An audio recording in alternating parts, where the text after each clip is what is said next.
Tabernáculos, ela tem um cunho de gratidão. Páscoa, nós celebramos a redenção, aquilo que nós não podíamos fazer por nós mesmos, mas Jesus morreu no nosso lugar, e nós celebramos não só a morte, mas nós celebramos a ressurreição de Jesus. Pentecostes, nós celebramos a descida do Espírito Santo, o doce consolador que veio para nos direcionar para a eternidade. Em Tabernáculos, nós celebramos na expectativa da volta, mas celebramos também a gratidão de ter Jesus morrido e nos provido nessa jornada para vivermos uma nova estação nele. Eu sei, e talvez você saiba disso melhor do que eu, que nós não nascemos para viver uma corrida de 100 metros rasos. Os grandes desafios e os grandes propósitos da nossa vida não são construídos por corridas de 100 metros. Na verdade, a nossa vida é uma jornada, é uma competição de muitas estações e é uma corrida muito longa. Grandes coisas não acontecem do dia para a noite, grandes coisas levam tempo. E para viver aquilo que Deus tem preparado para as nossas vidas, muitas vezes nós queremos ter uma expectativa e geramos uma ansiedade, querendo que Deus faça aquilo que nós queremos de uma forma célere, rápida. Mas a gente sabe que as grandes e profundas transformações levam tempo. Qualidade leva tempo. Para você viver algo estável, algo consolidado, algo pleno na presença de Deus, vai te custar tempo e investimento. E a gente sabe que no calor da nossa jornada, na caminhada da nossa jornada, nem sempre pisaremos em flores. Na verdade, a nossa jornada é aprender a calejar os nossos pés, endurecer, como se diz, o casco do pé, para pisarmos em cobras e escorpiões, e ainda assim sermos mais do que vencedores. A gente sabe que a gente não pode desistir. A gente sabe que em alguns momentos da nossa jornada, a gente até tem vontade de desistir. Às vezes a pressão está tão grande que dá vontade de chutar esse negócio. Mas lá no fundo o Espírito Santo está dizendo para a gente: olha, não podemos desistir. Você não tem, você pode dizer para quem está do seu lado, você não tem o direito de desistir. Você não tem o direito de desistir. Por que eu estou te dizendo isso? Porque eu quero te trazer uma mensagem que vai revigorar você aqui essa noite, em nome de Jesus. Para isso, eu quero te mostrar algumas coisas aqui na Bíblia. E eu queria que você abrisse comigo o livro de Josué, capítulo 14, no versículo 6. Josué, capítulo 14, versículo 6.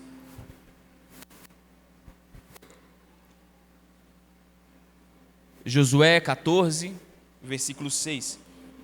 Diz assim. Pessoal da mídia aí, pode me ajudar? Josué capítulo 14, verso. Vocês acharam? Amém? Cada um com seu celular, a gente lê. Os homens de Judá vieram a Josué em Gilgal. E Calebe, filho do Quenezeu, Jefoné, lhe disse: você sabe o que o Senhor disse a Moisés, homem de Deus, em Cades Barnea, sobre mim e sobre você. Eu tinha 40 anos quando Moisés, servo do Senhor, enviou-me a Cades Barnea para espionar a terra. Eu lhe dei um relatório digno de confiança, mas os meus irmãos israelitas que foram comigo fizeram o povo desanimar de medo. Eu, porém, fui inteiramente fiel ao meu Deus. Por isso, naquele dia, Moisés me jurou: certamente a terra em que você pisou será herança perpétua para você e para os seus descendentes, porquanto você foi inteiramente fiel ao Senhor, ao meu Deus. Pois bem, o Senhor me manteve vivo como prometeu. E foi há 45 anos que ele disse isso a Moisés, quando Israel caminhava pelo deserto. Por isso eu estou aqui hoje, com 85 anos de idade. Ainda sou tão forte como eu estava naquele dia que Moisés me enviou. Eu tenho vigor para ir à guerra como naquela época. Dai-me, pois, a minha montanha, que naquela ocasião o Senhor me prometeu. Na época você ficou sabendo que os enaquitas Enaquins lá viviam com suas cidades grandes e fortificadas. Mas se o Senhor estiver comigo, eu expulsarei de lá, como ele me prometeu. E então Josué abençoou Calebe, filho de Jefoné, e lhe deu Hebrom por herança. Por isso, até hoje Hebrom pertence aos descendentes de Calebe, filho do quenezeu Jefoné, pois ele foi inteiramente fiel ao Senhor, o Deus de Israel. Hebrom era chamado de Kiriat Arba, em homenagem a Arba, o maior dos Enaquins. E teve a terra descanso da guerra. Aleluia! Fala para quem está do seu lado, o Senhor vai te dar a sua montanha aqui hoje. Nós estamos vivendo um período de transição, de travessia. Como igreja, nós estamos de mãos dadas para uma nova estação. A cada palavra dessas últimas semanas, eu venho sendo confrontado pelo Espírito Santo, e eu acredito muito naquilo que o Senhor me chamou para fazer nesses últimos dias. Eu acredito que eu e você viveremos uma travessia. Passaremos de uma estação, de um ponto A para um ponto B, de um lugar onde nós estamos para um lugar onde Deus quer que a gente esteja. E isso vai ser hoje também na sua vida. Não só aquilo que já viveram nas últimas semanas, mas eu profetizo hoje sobre a sua vida que você vai viver uma nova estação na presença do Senhor em nome de Jesus. Para isso nós vamos falar sobre o Rio Jordão, a travessia do povo para o Rio Jordão. Quando nós lemos Josué, o livro de Josué fala tudo sobre travessia. Todas as estratégias. Se você está com uma inconformidade santa, sabe o que é inconformidade santa? Você sabe que existe mais para você, e você ainda não está vivendo aquilo que Deus prometeu para a sua vida. Eu vou te dar um conselho. Vai ler o livro de Josué, porque lá tem todas as estratégias de Deus para te tirar de um ponto e te levar para o lugar da promessa de Deus para a sua vida. A grande questão não é se nós viveremos, mas como viveremos essa travessia. Porque o Jordão é uma extensão de rio, é um ambiente profético, aonde eu e você precisamos descobrir quais são os propósitos de Deus depois que a gente atravessar. Deus não quer que você vá na alegria e na euforia e atravesse para uma próxima estação. Na verdade, portas são abertas quando há entendimento, não só quando há vontade. Deus não quer que você tenha vontade de mudar de nível. Deus quer que você tenha entendimento qual é o seu papel no próximo nível. E eu vou te dizer uma coisa, o maior desafio nosso não é estar num próximo nível, mas é entender como nós atravessamos para esse próximo nível. Como Deus está nos chamando e o que nos impede hoje de chegarmos nesse lugar. Na noite de hoje, eu quero te mostrar que existe o maior desafio meu e seu para estarmos num lugar melhor em Deus, somos nós mesmos. É a forma como nós lidamos com a vida, é como nós lidamos com o Senhor, é como nós lidamos com as pessoas. E eu quero te mostrar na palavra como que nós podemos mudar isso. Eu quero ler esse texto da travessia do Jordão, está em Josué capítulo 3, eu queria que você abrisse. Josué capítulo 3, verso 1, se você puder abrir comigo, nós vamos ler. E depois nós vamos orar. Josué capítulo 3, no verso 1. De manhã bem cedo, Josué e todos os israelitas partiram de Sitim e foram para o Jordão, onde acamparam, antes de atravessar o rio. 3 dias depois, os oficiais percorreram o acampamento e deram esta ordem ao povo: quando virem a arca da aliança do Senhor, o seu Deus, os sacerdotes levitas carregando a arca, saiam das suas posições e sigam-na. Mas mantenham distância de cerca de 900 metros entre vocês e a arca. Não se aproximem. Desse modo saberão o caminho a seguir, pois vocês nunca passaram por lá. E Josué ordenou ao povo: santifiquem-se, pois amanhã o Senhor fará maravilhas entre vós. E disse aos sacerdotes: levantem a arca da aliança e passem à frente do povo. Eles a levantaram e foram na frente. E o Senhor disse a Josué: hoje começarei a exaltá-lo à vista de todo o povo de Israel, para que saibam que estarei com você como estive com Moisés. Portanto, você é quem dará as seguintes ordens aos sacerdotes que carregam a arca da aliança: quando passarem as águas do Jordão, parem junto ao rio. Agora eu quero te convidar a abrir no próximo capítulo, capítulo 4, que agora nós vamos falar quando eles literalmente atravessaram. Mas agora eles vão entrar, eles de fato vão começar a atravessar o Jordão. E quando toda a nação terminou de atravessar o Jordão, o Senhor disse a Josué: escolha 12 homens entre o povo, um de cada tribo, e mandem que apanhem 12 pedras no meio do Jordão, do lugar aonde os sacerdotes ficaram parados. Levem-nas com vocês para o local aonde forem passar a noite. Josué convocou os 12 homens que escolhera dentre os israelitas, um de cada tribo, e disse-lhe: passem adiante da arca do Senhor, o seu Deus, até o meio do Jordão. Ponha cada um de vocês uma pedra nos ombros, conforme o número das tribos dos israelitas. Elas servirão de sinal para vocês. No futuro, quando seus filhos lhes perguntarem: que significam essas pedras? Respondam que as águas do Jordão foram interrompidas diante da arca da aliança do Senhor. E quando a arca atravessou o Jordão, as águas foram interrompidas. Essas pedras serão um memorial perpétuo para o povo de Israel. Os israelitas fizeram como Josué lhes havia ordenado. Apanharam 12 pedras no meio do Jordão, conforme o número das tribos de Israel, como o Senhor tinha ordenado a Josué, e as levaram ao acampamento onde deixaram. Josué ergueu também 12 pedras no meio do Jordão, no local onde os sacerdotes carregavam uma arca da aliança e onde eles tinham ficado, e elas estão lá até hoje. Os sacerdotes que carregavam a arca permaneceram de pé no meio do Jordão até que o povo fez tudo o que o Senhor ordenara a Josué por meio de Moisés, e o povo atravessou apressadamente. Quando todos tinham acabado de atravessar, a arca do Senhor e os sacerdotes passaram para o outro lado diante do povo. Os homens da tribo de Ruben e de Gade, metade da tribo de Manassés, atravessaram preparados para lutar à frente dos israelitas, como Moisés tinha ordenado.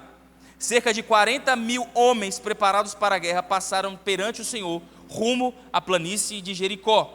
Naquele dia o Senhor exaltou Josué à vista de todo Israel. Eles o respeitaram enquanto viveu, como tinha respeitado Moisés. Então o Senhor disse a Josué: ordene os sacerdotes que carreguem a arca da aliança e saiam do Jordão. E Josué lhes ordenou que saíssem. E quando os sacerdotes que carregavam a arca do Senhor saíram do Jordão, mal tinha posto o pé em terra seca, as águas voltaram para o seu lugar e cobriram como antes as suas margens. No 10º dia do mês, o povo subiu do Jordão e acampou em Gilgal, na fronteira leste de Jericó. E em Gilgal Josué ergueu as 12 pedras que tinha tirado do Jordão. Disse ele aos israelitas: no futuro, quando seus filhos perguntarem aos seus pais: que significam essas pedras? Expliquem para eles: aqui Israel atravessou o Jordão em terra seca. Pois o Senhor, o seu Deus, secou o Jordão perante vocês, até que tivessem atravessado. O Senhor, o seu Deus, fez com que o Jordão, como fizeram no Mar Vermelho, quando secou diante de nós, até que os tivéssemos atravessados. Ele assim fez para que todos os povos da terra saibam que a mão do Senhor é poderosa, e para que vocês sempre temam o Senhor, o seu Deus. Feche seus olhos. Senhor Jesus, nós queremos apresentar as nossas vidas aqui ao Senhor essa noite. Clamamos para que o Senhor nos leve a um lugar de travessia, não só físico, mas a um lugar espiritual de travessia, um lugar aonde o Senhor tem preparado para a gente chegar. Abra o nosso coração e a nossa mente, para que o Senhor trate as nossas vidas, conforme o Senhor tem sonhado que a gente viva. Cobre aqui esse lugar, cobre esse tempo, e nos abençoe aqui em nome de Jesus. Amém? Eu quero ser breve, prometo para vocês que vou ser breve em nome de Jesus. Mas aqui é o limiar de todo o cumprimento de uma promessa. Josué não é um líder que lidera o povo no deserto, mas é um líder que começa no deserto e entra na promessa. Eu quero que você se lembre que eles tinham uma promessa de sair por 40 anos. Eu quis ler o texto de Caleb, porque Caleb diz: eu tive na terra com 40, e dei 45 anos que eu tive aqui, agora eu estou pronto para lutar. Então tinha 45 anos que o povo carregava uma promessa. Há 45 anos eles tinham saído do Egito. Por 45 anos eles caminharam no deserto, vivendo de milagre em milagre. E entenda você que eles caminharam no deserto com vontade, muito tempo, de vontade de voltar para o Egito. E eu quero que você se lembre comigo, que eles só caminharam por 40 anos no deserto, porque eles prefeririam estar no Egito. Então Deus disse: olha, vocês não entenderam o que eu fiz com Faraó. Vocês não entenderam o que eu tenho preparado para vocês. Vocês não entenderam, não foi aos olhos, porque na lógica dos olhos vocês estão vendo o que eu estou fazendo, mas na mente de vocês, vocês ainda não entenderam para onde eu quero levar vocês. E talvez esse seja o maior desafio para um homem que deseja caminhar com o Senhor, porque Deus tem muitas facetas, Deus tem muita amplitude do que Ele quer fazer, e às vezes porque nós vemos o sinal de Deus na nossa vida. Eu vi o Elias ministrando aqui agora dizendo: Senhor, nós queremos uma glória densa na Tua presença, e talvez é uma expectativa legítima e clara do nosso coração, mas essa é uma consequência de quem entendeu o que Deus tem preparado, é uma consequência de quando nós estamos inseridos fisicamente, espiritualmente e emocionalmente no propósito de Deus. É um lugar onde Deus não tem nenhum lugar de reserva para as nossas vidas. É quando nós entendemos que, para que a gente esteja no lugar que Ele sonhou, alguma coisa aqui dentro de mim precisa de mudar. E eu quero falar exatamente do que o povo não entendia. Porque se a gente fizer um flashback do que aconteceu com eles, eles eram escravos por 430 anos. Naquele ponto de travessia, tinha 475 anos que eles eram escravos. Eles tinham saído do Egito, mas a Bíblia diz que eles ainda tinham memórias do Egito. Quando nós lemos o livro de Ezequiel, 600 anos depois do exílio egípcio, a Bíblia vai fazer menção que Deus gostaria que eles tivessem se libertado do Egito. É como se Deus estivesse dizendo: eu tirei vocês fisicamente e espiritualmente, mas parece que emocionalmente vocês ainda estão presos nesse lugar, porque eles tinham crenças e comportamentos que revelavam uma mentalidade de escravo. E Deus não tem propósitos para escravos, porque Ele não nos chamou para uma escravidão. A Bíblia diz que Ele nos chamou para a liberdade, e Ele só vai tratar conosco como filhos. E entenda o que eu vou te dizer: se você não atravessar essa dimensão de servo para filho, você não vai entender qual é o propósito verdadeiro de Deus na sua vida. A grande intenção de Deus é se revelar não como um Deus poderoso para você, não que Ele não seja, mas o propósito de Deus é que você conheça Ele como um Pai de amor que mora dentro de você. Pastor, eu já ouvi isso um monte de vezes, em um monte de igreja, um monte de pastor. É verdade, você já deve ter ouvido isso um monte de vezes, mas eu vou te dizer uma coisa que talvez ninguém te disse: enquanto você não colocar isso aqui dentro, e isso virar um comportamento dentro de você, não importa quantas vezes você ouça, você não atravessa. Você pode levantar as mãos todo dia de manhã e falar: Pai nosso que estás no céu, santificado seja. Se isso não entrar dentro de você e transformar você em alguém que entende e se coloca na posição de filho, nada feito. Então nós precisamos entender que a paternidade de Deus é a revelação máxima de Deus para os seus filhos, ainda hoje na terra. E quando nós não estamos nessa mentalidade de filho, e preste atenção no que eu vou te dizer, quando um filho se manifesta, e a Bíblia diz no livro de Romanos, que a natureza aguarda ansiosamente pela manifestação dos filhos de Deus.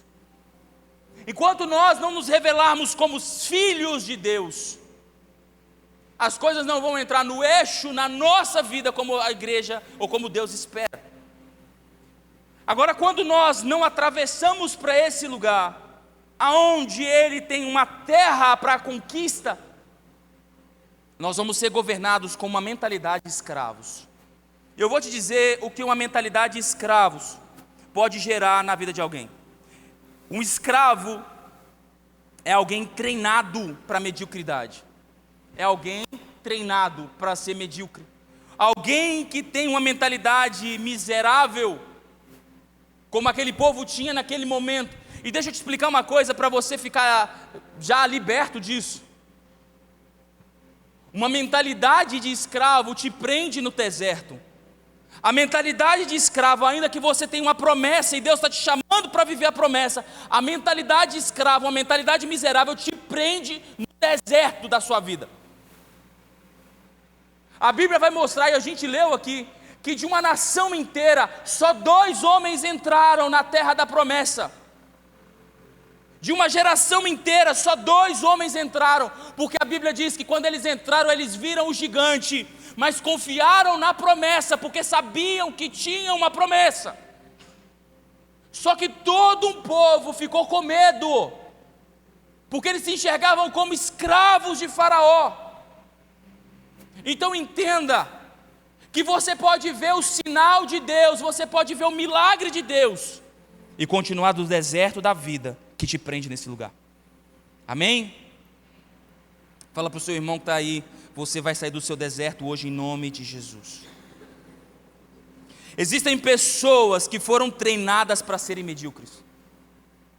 É aquelas pessoas que dizem, Deus quis assim. E a Bíblia diz no livro de Efésios que Ele nos chamou para crescermos em tudo. Que haja crescimento em tudo na nossa vida. A nossa casa, a nossa família, os nossos sonhos, os nossos planos. Tudo na nossa vida foi chamado para o crescimento. Mas existem pessoas que foram treinadas para serem miseráveis. E pessoas treinadas para serem miseráveis são pessoas que são governadas pelo medo. Pessoas que são governadas por a autopreservação. Elas se preservam. Elas preservam seus recursos, seus status, a sua autoridade, as suas posições. Elas se guardam. E ainda que Deus tenha novos níveis, como a gente está pregando aqui, as pessoas preferem estar num lugar, porque elas dizem assim, aqui eu controlo. Está tudo ruim, mas eu sei viver nesse lugar. Talvez você está reclamando com Deus, Deus faz alguma coisa. Deus podia mudar isso na minha vida. E Deus diz, tudo bem, eu faço, mas sai desse lugar. E você pode dizer para Deus, Deus, eu não tenho coragem de ir para o outro lado, porque pelo menos aqui eu sei o que acontece. Aqui eu controlo. Agora entenda que a natureza da provisão de Deus é como um maná. Ela serve por um momento. E talvez você está onde você está porque você viu provisão de Deus. Mas eu quero te dizer que quando Deus vai te atravessar de nível, o maná cessa. E lugares que para você poderia ser confortável, começa a ficar desconfortável. Lugares para você que parece que era um lugar onde Deus estava se manifestando, Ele deixa de se manifestar. Ele para, Ele cessa, porque Ele tem algo preparado novo para você, e você precisa ter coragem de atravessar para esse novo lugar. A miséria prende as nossas vidas. É a lógica do miserável, é estar num lugar onde eu protejo aquilo que eu conquistei. É como se a bússola para as nossas decisões, a bússola que norteia a nossa tomada de decisão,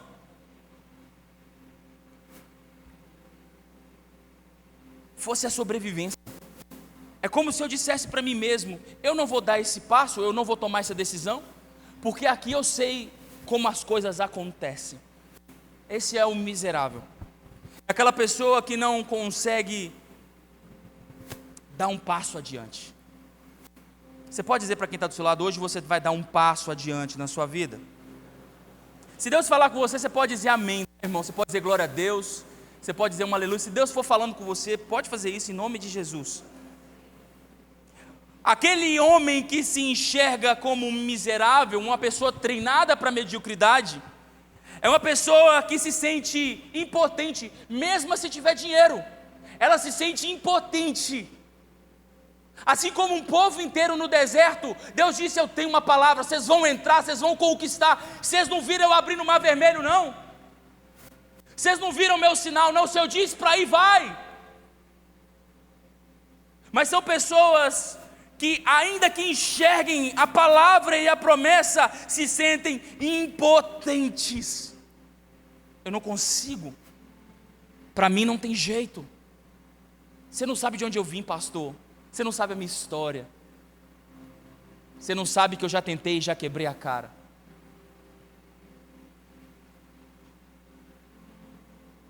Alguém que se enxerga impotente se faz de vítima. E você não é vítima da sua história, você é cooperador do Espírito Santo na sua história. Eu sei que, infelizmente, a religião foi nos ensinada a doutrinar, e fomos doutrinados. Infelizmente, existem muitas pessoas que ainda doutrinam pessoas dizendo que o homem espiritual ou o homem humilde precisava ser pobre, fraco e sem instrução, porque essa era a vontade de Deus. Mas eu quero te dizer uma coisa essa noite: essa é a mentira mais mentirosa do diabo. As pessoas acham que ser pobre e humilde, que humildade tem a ver com pobreza, e não tem nada a ver. Humildade tem a ver com um estado de espírito, como saber quem você é entender quem você é e pôr em prática. Jesus disse: aprendei de mim que sou manso e humilde. Mas a gente aprendeu que quanto mais pobres nós fôssemos, mais espiritual nós seríamos. Você não pode ser aprovado naquilo que você não foi testado. Você não pode dizer se você é humilde ou não, se você não foi testado.